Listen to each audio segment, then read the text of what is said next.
Yeah. Good afternoon and welcome to ATN Society Watch. This is a program where we ventilate societal issues, give them aggregate attention with a view to proffer solutions that will benefit humanity. First, the headlines in Ogun State. Teenager arrested for allegedly defiling an 8-year-old. FCT Nigerian Prison Service increases inmate feeding allowance. Nasarawa gospel musician arrested with girlfriend's decapitated head. And child abuse woman slashes 10-year-old boy's hands for stealing 600 naira. Remember, guys, we're open for advert placement, news and event coverage, personality, society and political interviews, product, service promotion and commercials. You can connect with us on all our ATN socials, on Facebook and YouTube, Atlantic Television Network, on Instagram and TikTok, Atlantic TV Network 1, on Twitter, Atlantic TV Net. Watch us live on our website, www.atlanticnetwork.tv. We go on a quick break, and when we get back, I'll share who my awesome guest is and how we'll dive into this. Please stay with us.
Defiling an 8-year-old girl in the Aregba area of Abeokuta.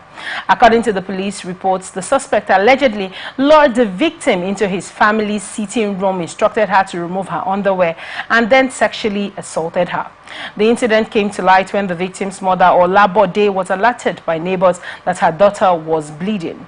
Initially, the victim claimed the stick had caused the injury. However, after further questioning, she reportedly confessed that Adebayo had raped her. The victim stated that the suspect took her to the bathroom to clean the blood, instructed her to change her underwear, and told her to lie about the cause of the injury. Detectives swiftly sprang into action and apprehended the suspect, stated Omolola Oduntola, spokesperson for the Ogun State Police Command. A medical firm has been issued to the victim and her mother for examination and reporting. Preliminary investigations are currently underway. This incident followed a similar case recently where a 55-year-old man was arrested for allegedly raping a 13-year-old girl in Shagamu. Why the cause of rape? What are your thoughts on this story? Why is he on the high? Well, I believe stories like this happen, things like this happen all the time, and just that we don't usually hear about them, or most people that do this kind of thing don't get caught. When you say all the time, that means Yes. it's a frequent occurrence. Now, you know that in recent times, we've heard more and more of the stories. Yes, I mean, every passing day, one of the stories are published in the papers. Yes. At least one. And no, there are most times four. Different scenarios, different cases in different states. So why do you think it has become so prevalent? Why is it on the rise so much? Well, you know, with the advantage of technology, stories can go viral within a short time. Okay. So what happens now is that anything that happens in a particular place, in a particular time, we are, you know, we always get the news. Right. So, but this is almost all over the world. This kind of thing happens, you know, because people, you know, children are prone to this kind of deception. Somebody, an adult luring them, or even their mates. This kind of thing happens among children, and even sometimes, but this one is an adult molesting a child, somebody that is underage. All right. So what happens is that the neighborhood has a role to play, and this one too. I think the neighbors also helped in discovering what happened. You know, fishing out the culprit himself. All right. So the protection of a child is the work of the community, the neighborhood. All right. It's not only the parents, because sometimes parents can be away. So, but when you are away, when you are far away from home, you should be able to know where your child is. You should be able to know who is in custody of your child.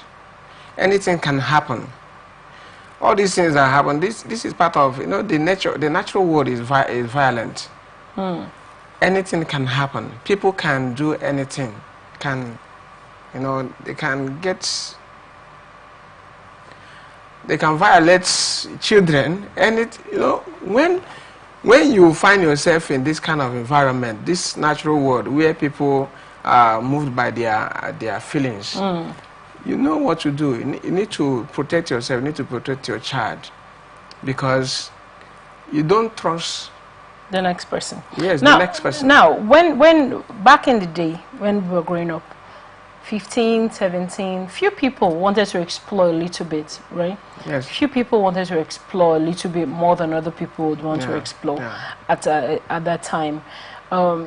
It's difficult to see a clamor, if I would say so, of maybe 7 boys, and what they think about is how they want to, you know, have coitus, get at a girl, get at a little girl. When I talk about how prevalent it is now, you have days where you have a 13-year-old sleeping with a 3-year-old. You have days where you hear stories of a 16-year-old. Do you think, right? You rightly mentioned that technology has played a role in it. But other than technology, right? Do you think that the idea of what we see as regards people want to sell a business, every other thing you look at right now in this times are surrounded with a taint of pornography? Yes. You know. Now, what are your thoughts as regards how that has played a role in, you know, people and young children and young boys who have their whole future ahead of them, wanting to explore more as regards sexual relations, not minding the consequences that follows it? Yes, you know, sex itself is part of nature. Nobody teaches you how to have sex or to have feelings for sex. Children, even children that have not seen any pornography, they have not seen anybody having sex with another person, they always experiment it. Animals do it. Nobody has taught them that kind of thing before. They always experiment it. But we human beings, we need to know that it's not everything we allow children to to do when they are little, and we don't need to trigger that instinct. So what do you think is triggering it? Now, all right. I mentioned nude photos, nudity flying up here and there on Facebook, on papers, on magazines. When we grew up, we didn't see Facebook, we didn't see social media. What we saw that time was magazine. So we happened to see some of these nude photos. We find women, naked women on, you know, sometimes you say, this person is a human being. So that means this lady I'm seeing also has the same kind of a shape.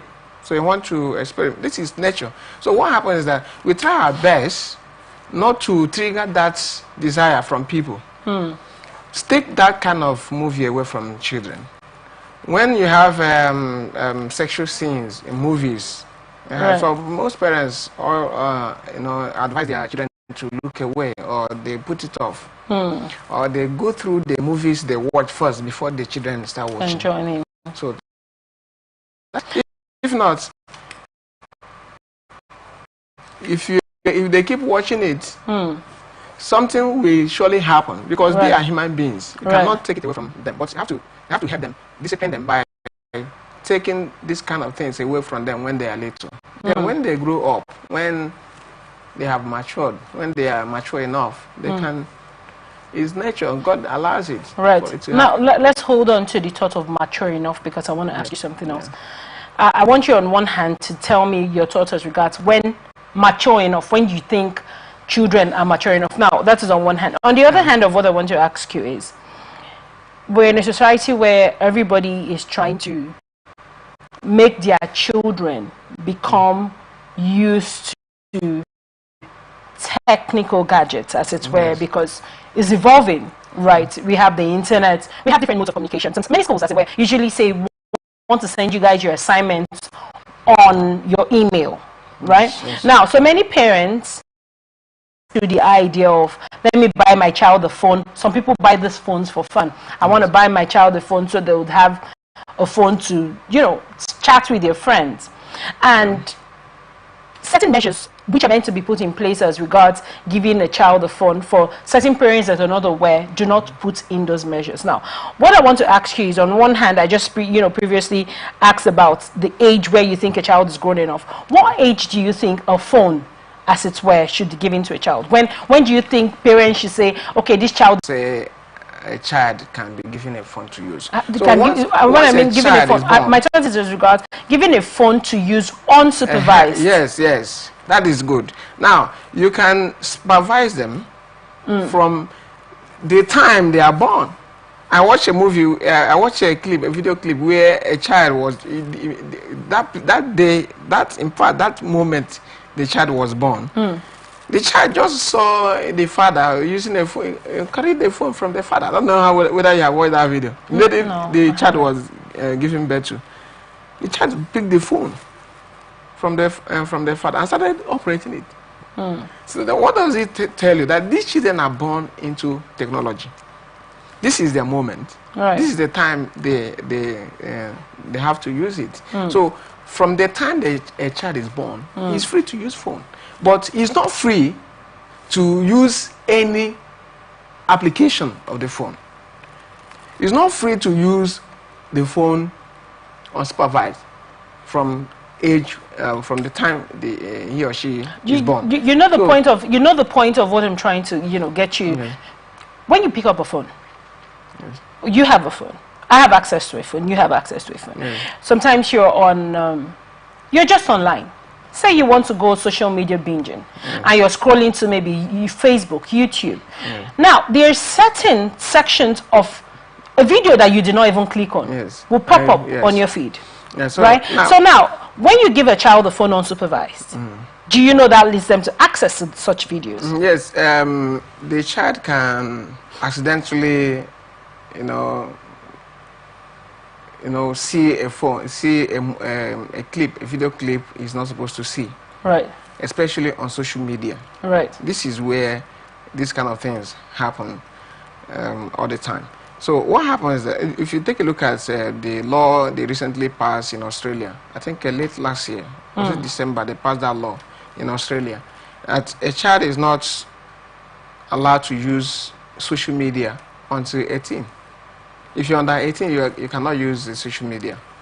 So when a child is 18 and above, or enters, you can allow the child to use social media. But if you have the time to monitor them, right, they can use any of the social media, TikTok, Facebook, and so on and so forth. But you have to have the login code. You have to have the secret, the details of the login, right, so that you know what is happening there. Thank you so much. What do you think the government can do? What sort of punishment do you think should be given to rapists to act as a deter for many people? Because you see the story of the 55-year-old man. Yes. He has gone to rape somebody. You see the one of the 14-year-old. You see the one of the 38-year-old. It's a continuous thing now. If I remember in the time of, this is not an advocate for crime or taking laws into one's hand, but I think when I was growing up, there was lots of stealing going on in Aba at the time, and I think they took some kind of drastic measures, which in turn, I'm sure many innocent people must have gotten down for it, but it did create some kind of fear in people to want to, continue stealing. Now, what sort of punishment do you think should be put in place? Now, I'm talking about all of the ministries guiding children and women. You have the Ministry of Women Affairs. We have laws against, we have the Violence Against People's Prohibition Act. We have child rights laws. What laws do you think should be put in place as regards when someone rapes somebody? What do you think? Now, putting you in the place of authority where you can decide to say this should happen to people that rape people. What sort of punishment do you think should be given that can act as a deter for intending rapists so we can mitigate the situation? I think there are laws already that prohibit rape. Prohibits it. So there are laws. But now, putting you in a position of authority, let's say now you're supposed to decide for the whole of Nigerians. What can you say this law will be the perfect plan that will become the blueprint to act as a deter for people wanting to commit rape? In some countries, we have life in prison for rapists. Do you think that's fair enough judgment? You can't kill. I don't think. What is harsher than life in prison? I think is execution. And you can't execute somebody because he raped somebody. Why? Somebody else. Why? Now, unless the person is raped to death. I'm not a lawyer, but I believe that if somebody is caught raping another person, I think the maximum punishment is life in prison. But I think there is a stipulated number of years for rapists. I think that's fair enough. You think if a person goes away to prison for 20 years for raping somebody is fair enough? When the person comes back, the person must have changed to a better person. Why do you think the person would have changed to a better person? Now, what about the effect of when someone is raped? Yes. It's a permanent scar on the person that was raped. It doesn't go away. The trauma doesn't leave. Yes. Right? Now, we're talking about an 8-year-old. Do you think she's going to just forget about it? Now, the trauma... So do you think this boy going away for 10 years is enough? 15 years is enough? 20 years is enough? Well, the person spending years, it doesn't matter the number of years, spending years in prison, it's supposed to be enough. It's not... Okay, so what other punishment? That is why I asked you, what punishment you're in a power of authority to decide the fate of all rapists? I believe a good number of years to spend in prison is okay for the person. But sending somebody in prison is not the ultimate goal. The essence of sending somebody to prison is to rehabilitate the person, to reform the person. Right. So when by the time the person comes out, the person will become a better person. Right. And so the idea of punishing people to destroy them, it doesn't work. It doesn't help anybody. But that is in line with after they have also destroyed someone else. Let's move straight to our next story because we just talked about prison, so let's go right into it.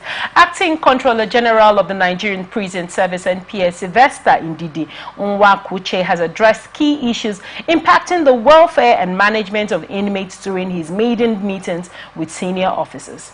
Nwakuche highlighted the recent increase in the daily feeding allowance for inmates from 750 naira to 1,125 naira, acknowledging it as a step forward, but emphasizing the need for further improvements. He revealed that monitoring teams from the national headquarters have been deployed to oversee inmates' feeding, urging cooperation from senior officers to ensure accountability. He pledged to prioritize the welfare of vulnerable inmates, including pregnant women, babies, nursing mothers, and the physically challenged.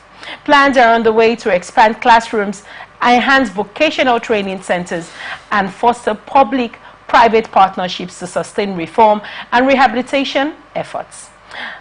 Addressing prison overcrowding, Nwakuche pointed to the 48,932 inmates currently awaiting trial, representing a significant proportion of the prison population. He outlined plans to liaise with the Attorney General of the Federation, the Inspector General of Police, and other stakeholders to expedite the trials of non-bailable offenders such as those charged with armed robbery and murder. He also encouraged officers to collaborate with states, chief judges, attorney generals, and commissioners of police to address the challenges of delayed trials and promote non-custodial measures like early release mechanisms. Nwakuche identified overcrowding as the NPS's most pressing issue and urged officers to leverage existing opportunities for non-prison measures. He issued a stern warning against indolence, which could lead to escapes, riots, or attacks, stressing that the consequences of such lapses would be severe. The Reinforcement, Security and Facility Management directed officers to resume quarterly inspections, conduct weekly searches, and reports on weak structures or urgent matters requiring attention. What are your thoughts on this story when you look at this? Is Nigeria. Many people made purchase for food during just the concluded festive period, yearly tide season. Many people you saw the price of a hamper, you saw the price of food. The one onion is currently, what, 500 naira. What are your thoughts when you think about that as in regards to feeding for a prisoner raised to 1,125 naira? Well, you know how our government, our system works. It's too poor for somebody to survive. Maybe what that thing can afford is one loaf of bread, and the person will just eat it for the day. Can it afford one loaf of bread? And it depends on the size of bread.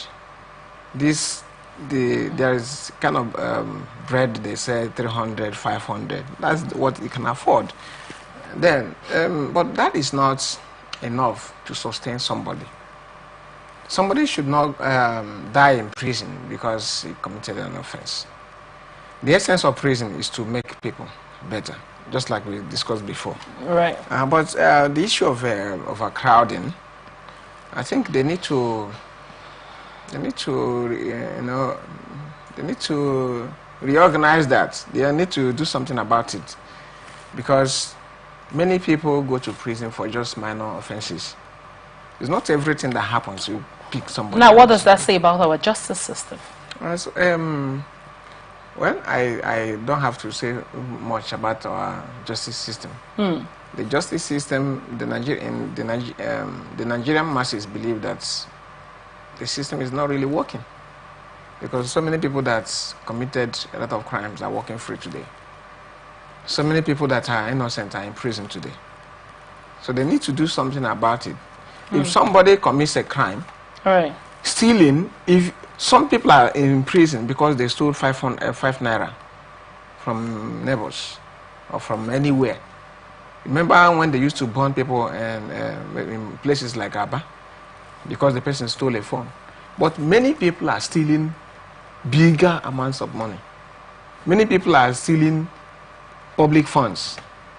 These are the people that are supposed to be in jail. But these people that steal out of hunger I don't think they should be able. They should send them to prison. No, Mr. Njubisi, there is this thought that there is no big sin and there is no small sin. Yes. Do you quite agree? If you believe do you quite agree that there is no big sin and there every is no sin small is sin? Every sin is sin. But when you talked about people that are just trying to survive, why are you not taking arms? Aren't you trying to survive? No, I'm not. If taking arms is against the law. When I mean taking arms, deciding to rob, the armed robbery, right? That one is armed robbery. Right. Good. Robbery. If you walk into someone's, so you have let's call it a supermarket. Yes. Now someone walks in there, they're not armed, but they decided to pack some things from the store. It's stealing. That is stealing. If you does it mean if they steal food because they are hungry, then they should be? No, you have already put yourself in a difficult position by arming yourself.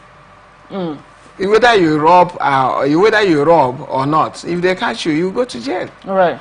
Oh, but I'm talking about somebody. Maybe somebody is caught stealing a goat. Somebody is caught stealing a phone. Are you getting it? All right. No, these people shouldn't suffer so much, because you need to ask them what led you into this kind of act. If it's hunger, you try and solve the problem. The problem is hunger. If you look at the person, it's poverty. You solve the poverty. Empower people. You see that all these things will stop. It's not about. It's not the main thing is not to get at people, to use the law against the ordinary people who are just trying to survive, whom the system have subjected to suffering. Solve the problem of hunger in this country, empower people, and you get the best out of people, out of everybody. When you take a look at all these advanced nations that are doing well, it's not that the people there are saints. It's the system that has provided a better life for the people, and then they made laws to protect the people, to protect that better life they have given to them, so that they don't do. And I have somebody in places like Germany who say that the government is taking care of them, and the government says we are doing this because we don't want you to steal, we don't want you to beg to feed. They're giving them money to take care of themselves. So when you do the right thing in a society, you get the best out of people. You see that human beings are also capable of being good, being lawful instead of lawless. Now, one last question before we move on. Since we're talking about prison, there's this thing about prisons that's in Nigeria that has kept me in a state of confusion. Right, and I'm sure the viewers too want to know your thoughts on it. Now, they said the prison is a place for reformation. People go there and come out anew. Certain countries like China even send their prisoners abroad to serve their time doing one work on behalf of the government here and there. Places like Finland, they put, I saw a report of most of the prisoners being taught technical skills where they work. In fact, their sentence was basically, one of the men that, I think he was sentenced for manslaughter, involuntary manslaughter. The sentence was basically he has to dip himself in ice for a number of, I think above an hour or thereabout for a day. But he goes around, he's well trained in tech. I think he's a software guy. He goes around doing software related things, which is his punishment. He still earns a living from it, you know, for himself. But that is his sentence, which Finland is one of the safest places to stay in the world just now, right? Do you think these prisoners in Nigeria get any form of reforms from going to the prison? Now, I want to point out, I want to quickly, before we go on, I want to point out a story to you that came up, I think 2 weeks ago. A man had been let out of the prison for, I think, for armed robbery. Yes. And there he was back again trying to rob. He came out on a Monday. On a Tuesday, he was rearrested for robbery. Now, do you think any form of reforms come from being in Nigerian prisons? We have ordinary criminals and hardened criminals. Okay. So this person himself is a hardened criminal. Do you think that is because he was robbing? What he went to steal was food. Yes, and now when he came back, he started stealing. When he came back, he went to steal food. He still went to steal food. I don't know what he stole before he went there, but on return... we have to commend the government for putting up measures to rehabilitate these people and to empower these people. I think you mentioned the skills acquisition there. Right. So these are the things they can do to make these people better human beings. Right. When they are in prison, they are supposed to go to school. They are supposed to learn a skill. And when they come back, when they come out, they don't just say, just like somebody preaching self-employment, a government preaching about self-employment, and you are not empowering the people that will be self-employed. They will use any means to get self-employed. Right. So when you empower these people with skills, with knowledge, when they come out, you empower them. You give them money. Go and start this. Go and do that. They will see that in 10 years to come, you have businesses here and there. You have millionaires. Right. Instead of releasing somebody, a hardened criminal, release him to the society to come and terrorize the society. It shouldn't be like that. The government need to, they are doing a good job, but they need to step up. They need to step up their game. They need to know the next thing to do to curtail some of these illegal activities from taking place. Thank you so much for your input on that one. We go straight right into the next story. Oluwa Temileyin Ajayi, identified as a gospel musician, has been arrested in Orozo, a border community between the Federal Capital Territory, FCT, Abuja, and Nasarawa State, after being discovered with a decapitated human head during a church Thanksgiving service on Sunday. The incident occurred during a service marking the end of a 7-day fast. According to the church officials, Ajayi's suspicious behavior near a nearby river was noticed by church members. He was seen discarding a black nylon bag into the river, prompting further investigation. 2 motorcyclists subsequently arrived, one of whom stated he had transported Ajayi from Loketie and had noticed blood dripping from the bag. Confronted by church members and the motorcyclists, Ajayi attempted to flee but was apprehended after a chase. The bag was retrieved and found to contain the severed head of a young woman identified as Ajayi's girlfriend. Ajayi reportedly confessed to killing her following a dispute over her phone, claiming she attacked him with a knife, and he retaliated by stabbing her in the neck. A video circulating online shows Ajayi being interrogated by police, during which he claimed an unidentified woman instructed him to bring the head to her. Police have taken Ajayi and the decapitated head into custody. Ritual killings. Another problem currently on the rise, shooting over the roof. What are your thoughts when you look at it on this story? You know, most crimes in our society, this kind of crime, they are associated with superstition.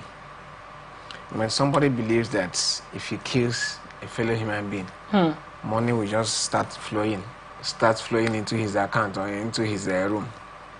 That kind of idea. So, but this person himself, you know, he claimed that, first of all, he claimed that he killed a lady out of self-defense. Right. And later on, he now owned up and said a woman wanted the head. So the main thing there is that he wanted to kill the girl for rituals, for money rituals. But I don't think that kind of thing works. If there is any power in this life that gives money by sucking blood, I don't think it's not. I don't believe in that. Are you getting it? All right. We have to commend but while you don't believe in it, we have many people engaging in it. Now, why, the reason why I don't believe in it is because these people doing it, they also meet. There are people, the ritual healers, or the chief priests themselves. Why are they not so rich? And why are they not richer than the richest man in the world? Why are they not richer than Elon Musk? If you can kill if somebody can kill somebody and bring to you and use it to make the person rich, why can't you kill the person that has brought somebody to kill, that has killed somebody to? You can keep those people in your shrine and use them to become as rich as you want. All right. So it's a kind of waste, somebody wasting his life, wasting his thinking. I don't think I believe in that kind of thing, that if I kill somebody, I will use the money will start flowing. Why do you think it's now? Before now, we watch these things in the movies. These days, it's happening in real time. Like one of the eyewitnesses for this report, when this report, a member of the church said he's seen this thing on the news, he's heard it on the radio. He is so surprised that he's seen it happen in real time. Why do you think it's now on the rise? I went through this man's profile on his social media. He's a gospel artist on one hand. He actually does video recordings of some sort for people that are shooting musical videos, Christian musical videos. Yes. Now, why the get rich came quick thing going on with the youth also? Well, the desire to get rich quick is inherent in human beings. What happens is that the kind of upbringing you have will go a long way in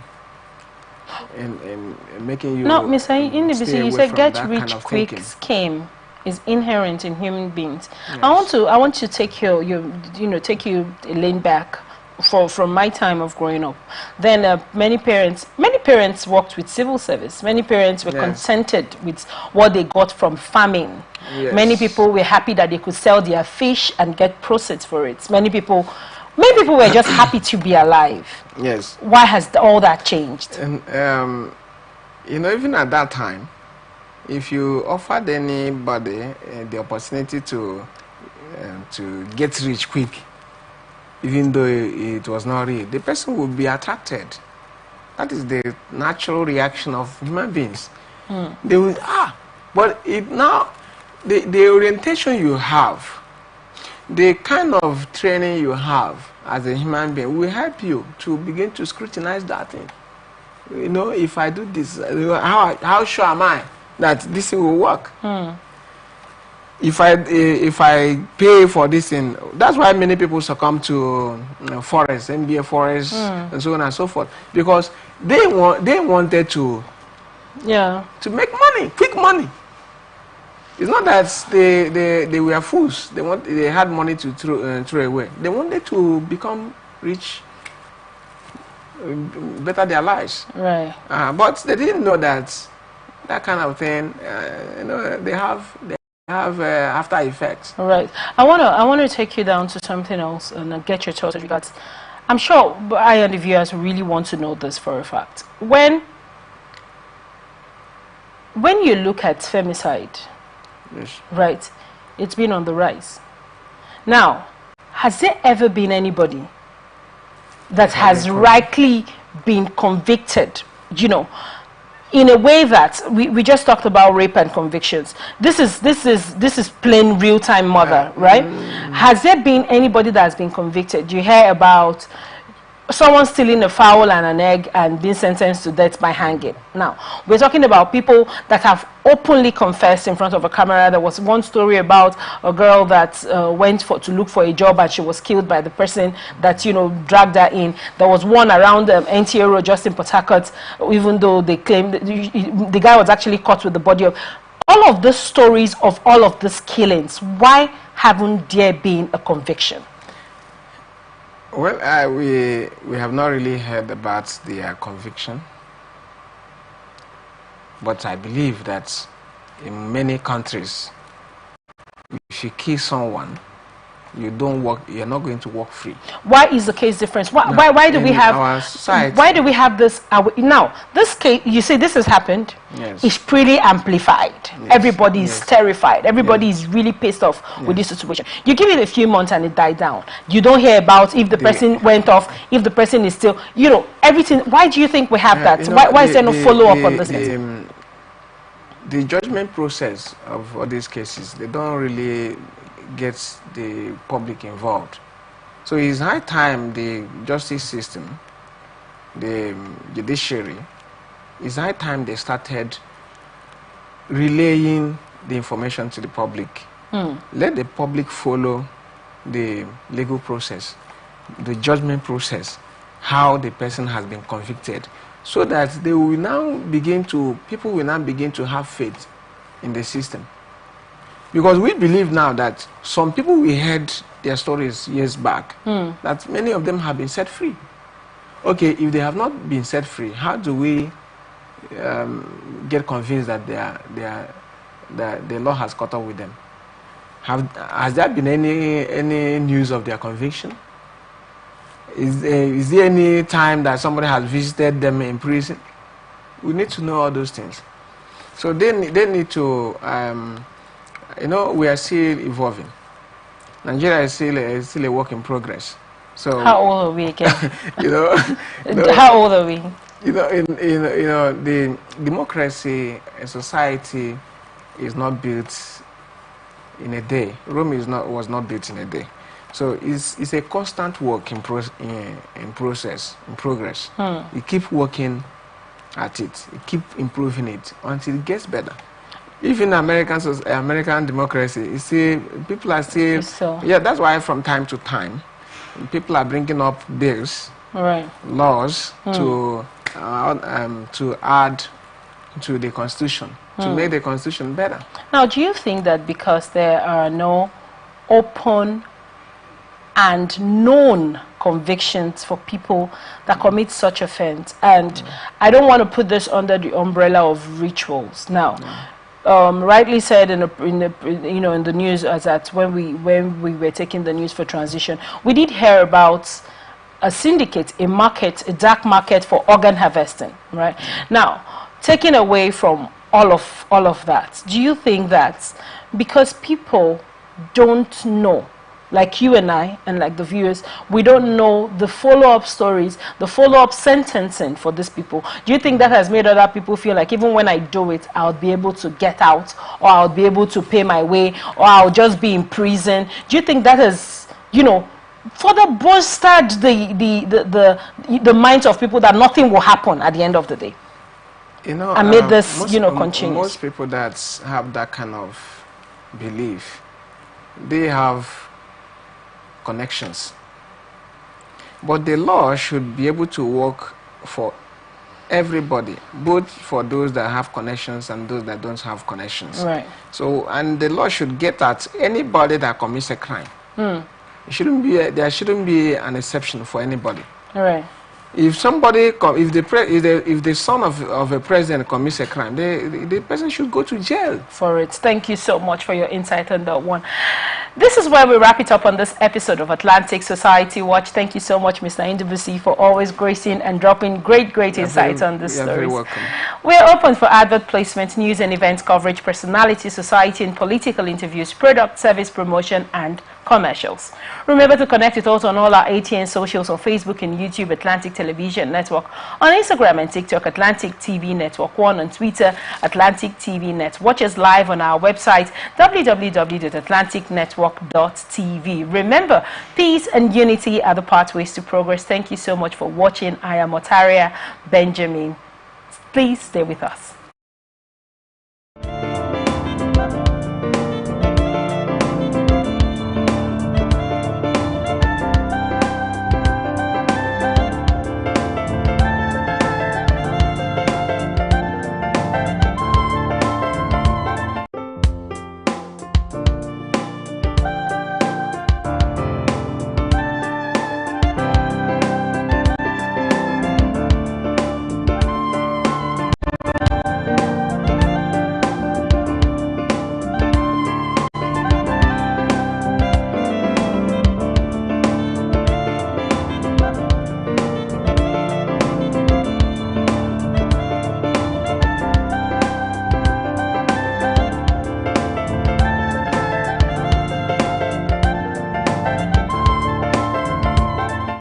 From the lines across the ocean to the land beyond the mountains,